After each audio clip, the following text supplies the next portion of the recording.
क्या तुमने कभी महसूस किया है कि तुम बोल नहीं पा रहे, पर फिर भी भीतर से माँ को पुकार रहे हो? क्या तुमने कभी बस मौन होकर आंसू बहाए हैं और माँ की उपस्थिति को पास महसूस किया है? ठाकुर श्री रामकृष्ण कहते थे, माँ को शब्दों की आवश्यकता नहीं होती, माँ हृदय की गहराई को सुनती हैं। वे कहते, तुम मौन हो सकते हो, पर तुम्हारे भीतर की पीड़ा, प्रेम, तड़प माँ उसे उसी क्षण जान लेती हैं, क्योंकि माँ तो तुम्हारे प्राणों में ही समाई है।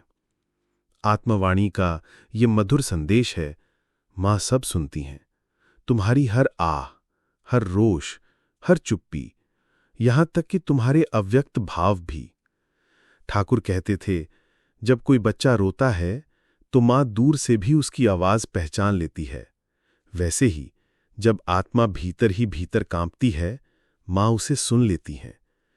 कई बार तुम बोल नहीं पाते, कोई प्रार्थना नहीं कर पाते, पर केवल माँ का नाम लेकर आंखें बंद कर लेते हो, तो वो भी एक संपूर्ण साधना बन जाती है।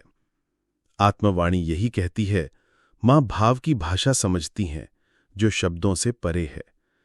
ठाकुर कहते थे, माँ से बात करने के लिए महावाक्य नहीं चाहिए, बस एक टूटा हुआ सच्चा हृदय चाहिए। जब तुम कहते हो, माँ मुझे कुछ नहीं पता, मैं बस तुझसे प्रेम करता हूं, तो माँ उसी क्षण अपना हाथ बढ़ा देती हैं।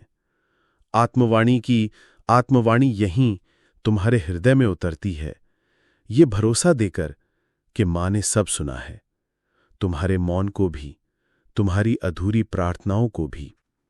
आज की आत्मवाणी यहीं विश्राम करती है, पर क्या हम माँ से बिना बोले भी जुड़ सकते हैं?